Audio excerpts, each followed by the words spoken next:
Assalamualaikum warahmatullahi wabarakatuh. Terima kasih atas waktunya, terima kasih atas kesempatannya yang diberikan kepada saya untuk mengisi materi Kelas Desain Agritech Research and Study Club yang diadakan ketika sekarang lagi terjadinya pandemi COVID-19 ini ya. Oke, sebelumnya saya perkenalan diri dulu. Nama saya Muhammad Yuda Dutama Gustian atau biasa dipanggil Yuda. Sebelumnya saya mohon maaf karena video ini saya buat murni menggunakan PowerPoint, jadi saya tidak pakai screen recorder atau tidak pakai video editor, semua full dari PowerPoint. Karena untuk beberapa kendala tertentu ya, jadi saya hanya bisa membuat PowerPoint. Tapi yang saya harapkan teman-teman menyimak materi yang akan saya sampaikan dan semoga informasinya mudah diserap dan dapat diaplikasikan oleh teman-teman ya. Oke. Di sini saya akan membahas tentang namanya PowerPoint.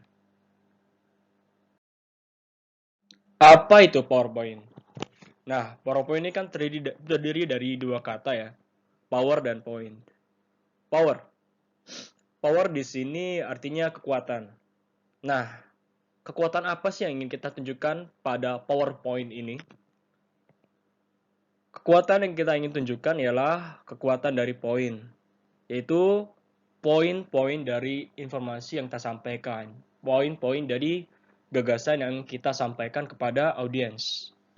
Jadi kalau teman-teman lihat suatu PowerPoint atau presentasi orang-orang yang slide-nya itu dia berupa paragraf atau kalimat panjang, bukan berupa poin-poin yang intinya aja gitu, itu berarti PowerPoint yang jelek, yang tidak baik, yang sulit untuk dipahami. Jadi PowerPoint bagus itu dia mencakup poin-poin yang kuat, poin-poin yang informatif.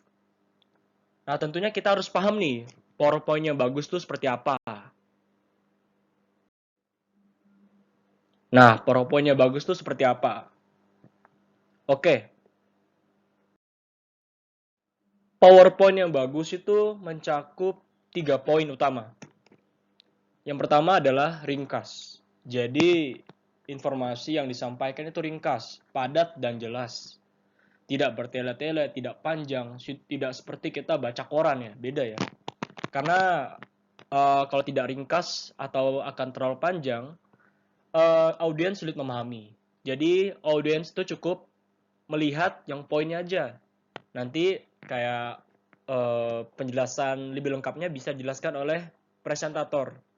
Jadi yang ada di slide-nya, yang ada di PowerPoint-nya cukup poin ringkasnya saja. Kemudian menarik tentunya. Kalau kita membuat PowerPoint yang slide-nya menarik, yang tidak norak ya, tidak norak, tapi menarik, yang eye-catching gitu, tentunya audiens akan melihat PowerPoint kita. Dan kalau mereka melihat PowerPoint kita, tentunya mereka bisa menyimak informasi yang kita sampaikan. Dan tentunya goals utama kita dalam presentasi tercapai, yaitu menyampaikan informasi dari slide kita kepada audiens. Nah, membahas informasi tentunya PowerPoint itu harus informatif. Kalau PowerPoint dia tidak informatif, tidak jelas informasi apa yang disampaikan, menurut saya itu PowerPoint yang jelek ya. Jadi PowerPoint itu harus informatif dan tentunya jelas informasi yang disampaikan. Nah, bagaimana sih kita memenuhi ketiga poin ini? Ada beberapa hal yang harus kita perhatikan. Yang pertama ya, yang paling dasar, itu workspace atau ruang kerja. Nah, biasanya kita dalam membuat PowerPoint ini umumnya disediakan dua workspace, yaitu yang 16:9 yang sebelah kiri dan juga yang workspace yang sebelah kanan ya 4:3. Ini biasa yang standar ya, yang langsung buka yang ini biasanya. Nah, kalau saya sarankan teman-teman menggunakan yang 16:9 karena dia lebih luas, lebih besar. Ketika teman-teman menambahkan komponen-komponen atau konten-konten dari PowerPoint teman-teman, kesannya tidak terlalu padat. Sedangkan kalau teman-teman menggunakan yang 4:3 ya, itu kesannya padat. Dan ketika suatu slide itu dia padat, itu akan membuat mata audiens lelah, audiens capek untuk menyimak. Dan informasi pun tidak jelas mau ditangkap yang bagian mananya. Jadi ada baiknya menggunakan yang 16:9. Ini saya tunjukkan contohnya. Ini merupakan PowerPoint yang sepertinya menggunakan 4:3 ya. Ya sebenarnya dari struktur tidak masalah sih dari konten yang ada. Cuman ini terlalu padat. Teman-teman bisa lihat ya di sini dia paragrafnya tidak berupa poin, tapi berupa paragraf panjang. Dan juga nanti ini ada font-font yang terlalu kecil lah. Nanti kita bahas di pembahasan selanjutnya, di poin selanjutnya. Intinya ini terlalu padat. Dan tidak ada ruang buat mata kita beristirahat gitu. Sedangkan yang ini contohnya ya. Ini merupakan slide yang menurut saya cukup bagus dari penataannya, dari workspace-nya ya. Meskipun mungkin ada paragraf yang cukup panjang, tapi kita bisa lihat di sini dia tidak terlalu padat, berbeda dengan sebelumnya. Jadi kita punya ruang buat mata kita beristirahat. Seperti ini, dia menjelaskan natural, inflammable. Hanya poinnya saja, cukup poinnya saja. Nanti mungkin untuk selebihnya, pelengkapnya bisa dijelaskan oleh presentator. Jadi buat yang begini saja, yang tidak terlalu padat. Agar audiens paham intinya apa, dan audiens tidak terlalu capek dalam menyimak. Kemudian, dari workspace, yang kedua adalah font. Kalau kita membahas font nih, font itu yang penting itu ukurannya ya, yang bisa dibaca, yang kelihatan ketika di proyektor. Nah, minimal itu biasanya 18. Itu yang umumnya ya, yang dipakai para desainer setahu saya. Tapi kalau saya pribadi ya 20 sih cara aman aja. Tapi 18 tuh sudah cukup kebaca. Itu buat yang isinya, yang paling kecil ya, buat paragraf. Jadi kalau teman-teman misalnya buat untuk ukuran font judul atau subjudul yang bukan isinya, itu bisa lebih besar ya, 24 atau berapa gitu. Nah 18 ini paling kecil, intinya paling kecil. Jadi misal teman-teman buat keterangan itu pakai yang 18. Nah tentunya dalam menentukan font, kita harus memperhatikan jenisnya, jenis font yang bisa dibaca atau tidak bisa dibaca. Nah ini, yang sebelah kiri yang saya beri label don't, merupakan beberapa jenis font yang saya sarankan untuk tidak digunakan.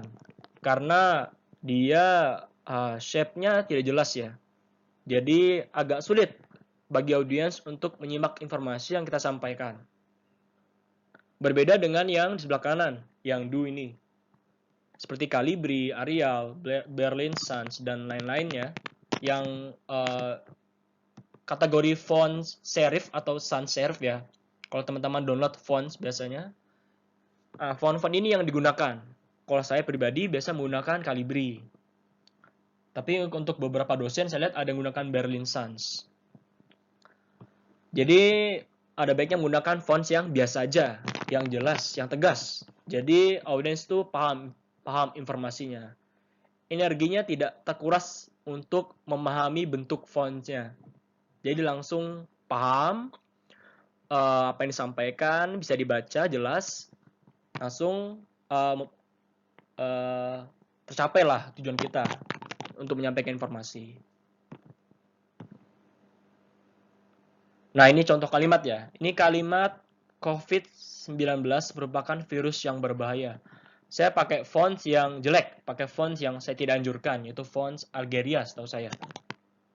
Coba kita bandingkan dengan font Calibri. Ya ini font Calibri tapi tanpa penekanan. Jadi hanya kalimat biasa. Nah, di sini yang saya ingin bahas tadi ya. Jadi dalam menekankan font, ukuran itu penting. Dan juga warna itu penting. Nanti warna kita bahas di poin selanjutnya. Seperti ini. Nah, di kalimat ketiga ini, saya membuat kata COVID-19 ini jadi bold. Terus ukuran fontnya saya lebih perbesar sedikit. Kemudian karena saya ingin meng-highlight informasi bahwa COVID-19 ini berbahaya, kata berbahaya saya highlight warna kuning. Jadi ketika audiens melihat slide atau proyektor, mereka langsung paham bahwa COVID-19 ini berbahaya. Begitu ya. Jadi ukuran font, warna font itu penting sekali. Selanjutnya adalah warna ya. Yang ingin saya bahas. Warna ini erat kaitannya sama branding PowerPoint kita. Branding atau ciri khas dari PowerPoint kita. Nah, hal utama yang harus diperhatikan dalam memilih warna di PowerPoint, tidak hanya PowerPoint ya, tapi semuanya, semua desain, itu ialah memilih warna yang kontras. Yang kontras ini kita bisa intinya antara gelap dan terang. Jadi warna satu harus gelap, warna yang lain harus terang, gitu. Apalagi kalau dia warnanya terkait warna huruf sama warna background. Tapi kalau ini ya, ini ada sumber dari internet yang saya peroleh. Ada jenis pemilihan warna atau apalah namanya ya. Ada monolog, komplementer, analog, triadic, dan tetradik. Nah, yang saya sarankan mungkin teman-teman lebih memilih yang komplementer ya. Komplementer ini dia memilih warna yang berhadapan. Jadi kuning berhadapan dengan ungu. Itu pasangannya. Itu pasti otomatis kontras. Umumnya pada umumnya kontras. Nah, ini contohnya. Nah, saya buat kalimat pengen sukses tapi hobi rebahan. Warna fontnya putih, backgroundnya kuning, tidak kontras, tidak bisa terbaca. Berbeda sama contoh kedua. Contoh kedua, backgroundnya terang, fontnya gelap, jadi mudah terbaca. Untuk contoh ketiga kebalikannya. Fontnya terang, backgroundnya gelap, kontras, jadi mudah terbaca. Sebenarnya ada tips sih buat mengakali, misal teman-teman ngebet banget pengen pakai font terang atau background terang, yaitu dengan menggunakan shadow atau bayangan. Tapi kalau saya tetap kurang recommended, jadi lebih baik menggunakan warna yang kontras, apalagi antara font dengan backgroundnya. Kalau misalnya buat teman-teman pilih warna untuk yang branding template PowerPoint-nya, menurut saya boleh saja sih menggunakan warna yang tidak terlalu kontras. Tapi kalau kita membahas tentang informasinya, warna font-nya dengan background, pilih yang kontras agar mudah dibaca.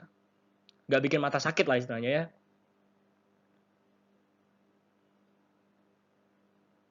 Nah, ini contoh slide PowerPoint dari internet yang saya peroleh.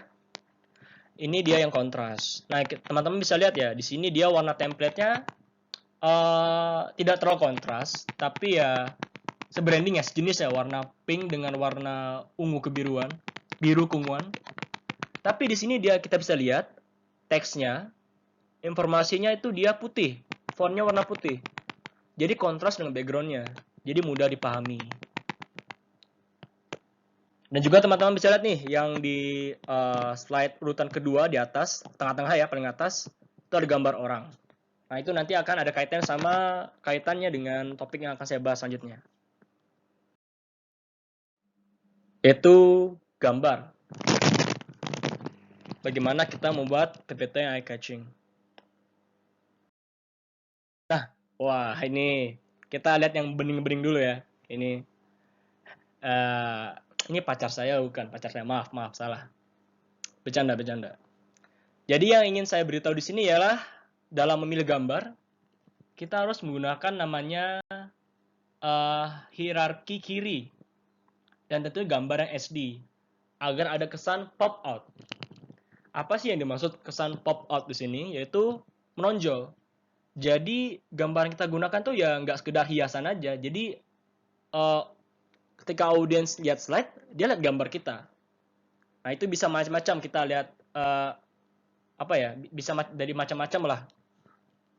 Berbagai macam aspek agar ada kesan pop up-nya. Nah, itu biasa itu yang digunakan itu yang HD dan kiri. Mengapa menggunakan hierarki kiri? Karena orang itu, terutama orang Indonesia ya, dan orang bule biasanya, kita tuh membaca dari sebelah kiri. Jadi ketika masuk slide baru, pasti orang itu melihat dari kiri dulu. Jadi kalau teman-teman ingin menyampaikan informasi yang penting, itu disarankan dari kiri dulu, biar orang tuh langsung menyimak informasi tersebut. Jadi sebenarnya hierarki kiri ini tidak hanya berlaku buat gambar saja, tapi juga bisa buat informasi tertentu. Jadi misalnya teman-teman mungkin ada grafik, ada bagan, ataupun ada data tertentu yang ingin teman-teman utamakan, bisa dari kiri terlebih dahulu. Biar orang-orang tuh melihat informasi itu terlebih dahulu ya. Oke, ini namanya Mamiya Sora ya. Nah, ini merupakan contoh slide ya. Ini sebenarnya slide cuma ditata rapi aja. Nah, ini teman-teman, ini salah ya. Menurut saya kurang pas ini, dia warnanya fontnya putih, backgroundnya kuning. Tapi ingin saya sampaikan di sini, dia ingin menekankan informasi makanan. Nah, di sini dia menggunakan gambar makanan yang HD, yang kualitasnya bagus dan juga besar size-nya.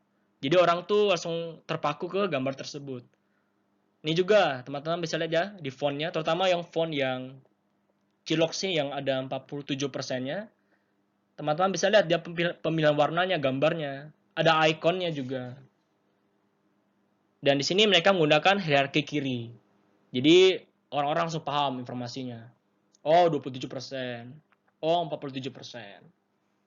Begitu. Nah, itu mengenai gambar ya. Nah, kelima nih animasi. Animasi dan transisi. Mungkin untuk yang sini saya pengen bahas dari slide yang saya buat saja. Yang saya gunakan di sebelumnya ya. Mungkin karena kendala tertentu saya pakai slide ini aja. Nah, animasi. Teman-teman bisa lihat di sini saya untuk PowerPoint-nya saya gunakan animasi. Ya, jadi di sini ada shape warna merah atau line warna merah yang saya beri animasi berupa wipe. Jadi nanti semacam di highlight lah, istilahnya kayak dicoret di highlight.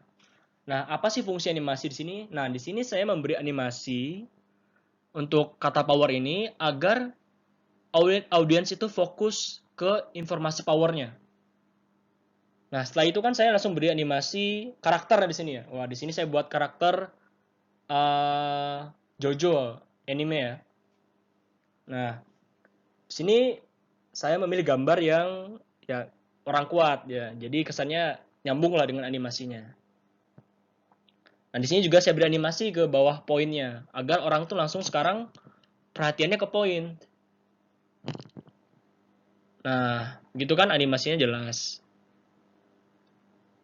Coba bayangin teman-teman di sini ketika nggak ada animasinya. Pasti orang-orang tuh bingung mau kemana dulu. Mau kita tuh harus memperhatikan yang mana dulu.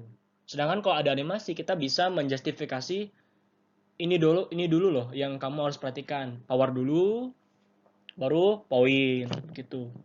Makanya animasi di sini fungsinya buat menjustifikasi atau meng-highlight informasi.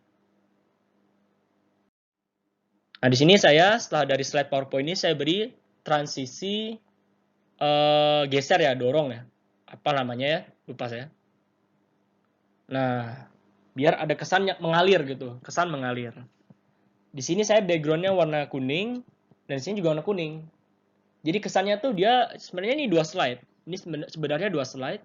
Cuma karena backgroundnya yang menyatu, yang istilahnya warnanya sama, jadi ada kesan menyatunya. Jadi kesannya mengalir. Jadi orang tuh nggak kaget gitu loh, langsung oh enak, menyimak informasinya enak gitu. Nah, mungkin itu ya yang bisa pada kesempatan kali ini. Jika teman-teman ada perlu konsultasi atau perlu nanya-nanya hal tertentu, bisa kontak ke WhatsApp saya yang di sini. Ingat, rebahan boleh, malas jangan. Sekian dari saya. Wassalamualaikum warahmatullahi wabarakatuh.